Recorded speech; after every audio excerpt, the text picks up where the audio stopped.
It's it's it's heartbreaking. Yeah, I man. would be I would be so hurt. My team sets the record for the worst loss. Yeah. And what you said though kind of leads me into my next thing where you're saying like the good thing about it is you can go to this team and not have to worry about somebody else taking your minutes. And Yes. so that's a question I had for you written down because I'm going to make a video about it soon.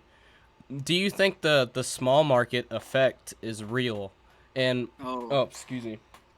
What I mean by that is like these big markets, everybody says they have the advantage with the salary cap, the luxury tax, all that stuff.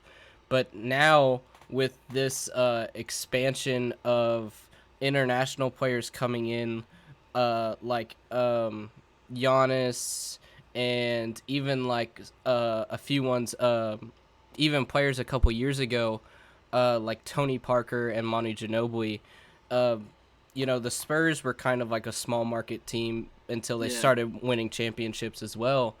And it's like, okay, you come in to this team, and because it's not a big market, pretty much the best player on your team is going to be that rookie or person you traded for rather than a big market where it's like, okay, you basically have four all-stars on a team and you're not Mhm. really able to show your talent. And so we see these smaller market teams like the Bucks have Giannis excelling and making a name for himself.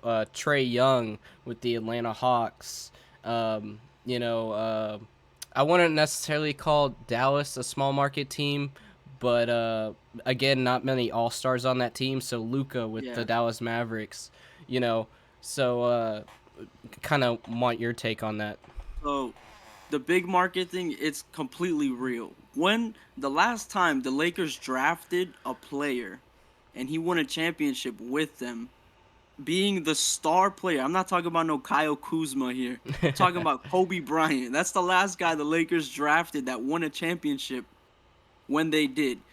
Dude, the Lakers, they don't have to do anything. They could completely fail in the draft, just trade everybody away, and they're gonna start winning again in the next 2, 3 seasons. The Knicks, what have the Knicks done? They just been signing random players, and those players are playing great. Like Julius Randle, he became a great player on the Knicks. Obviously not a superstar, but he's become an all-star. And then you bring in kind of guys like Fournier, who I dislike, and Kemba Walker. Kemba Walker fell out the rotation, but we're talking about guys who are big names that you still brought them in just because you play in MSG. They play in Madison Square Garden. Who doesn't want to play in Madison Square Garden? And Yeah, like teams like ours, our location, it matters because people aren't. And same with Damian Lillard in Portland. No one wants to go to Portland and play in Portland because it's just not that exciting of a city. Especially when you have offers from Los Angeles, New York, even or Miami. All these teams, they can easily nag or grab anybody that they want. Going into the luxury tax doesn't matter to them because they're just that good of a franchise and they're willing to pay that money. The Bucks, I was happy Giannis stayed with them because losing Giannis out of Milwaukee would have really sucked. I'm not even gonna lie, because he's basically the face of the franchise. He's the yeah, best thing to ever happen to them in I don't know how many years since Kareem Abdul-Jabbar. yeah, so, so it's just like small markets. Whatever they have to hold on to him. I mean, Portland's still holding on to Damian Lillard, and we all know that that time's gonna come one day where he's just not gonna want to be there anymore. yeah, It sucks being a small market because all these big markets have such an advantage over you. yeah. I definitely think that the big market has an advantage, but like I was saying, I think the small market also comes with its own advantages. Oh yeah, for sure. It may not be as big of an advantage, but again, I think it allows the younger players to sort of like evolve themselves more. Mhm. And as these vets are getting older and start to leave, I think that them starting out on a smaller market team is definitely going to have an impact later.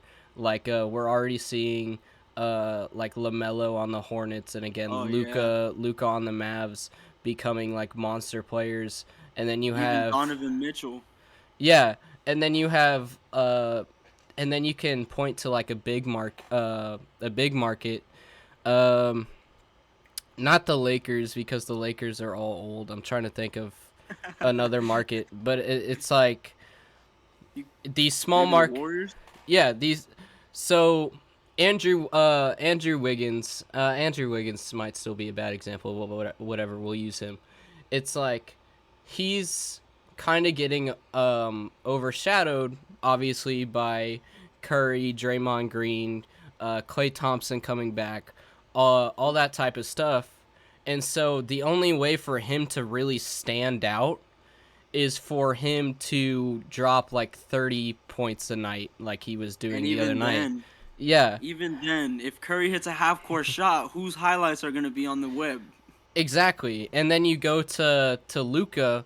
Luca is really the only player on the Mavs besides Porzingis, Hmm. but Porzingis has been playing like ass.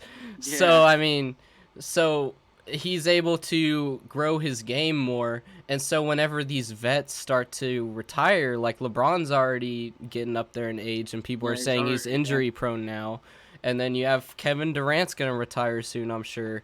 Uh, Russ may retire soon. Chris Paul may Yep. retire soon. So then you have to start looking at these younger players that are going to fill those spots like Andrew Wiggins, Devin Booker, who's going to be the new face of the league.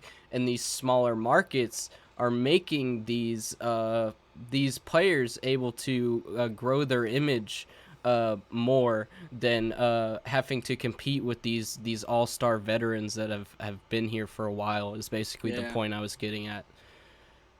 And I mean, you look at LeBron. Where did LeBron start off at? In Cleveland. Yeah, Who put Cleveland on the map? LeBron.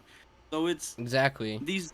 That's the players that change these small markets. And even then, we saw LeBron leave because he couldn't win in Cleveland the first time. It's very difficult for a small market to put together a great team without spending as much as they do. Because in the NBA, you win with money. If we're being honest, you need money to win, and it's Yeah, something that sucks. And like what you said about Andrew Wiggins, I would say one of the best examples you could say is Dwayne Wade and LeBron. Obviously, we all know Dwayne Wade is amazing, but Dwayne Wade never won an MVP. And when you talk about that Heat team, who's the first guy you mentioned? yeah. So the overshadowing is huge in big markets, even if you're the guy who was there before this superstar got here. I completely agree, man.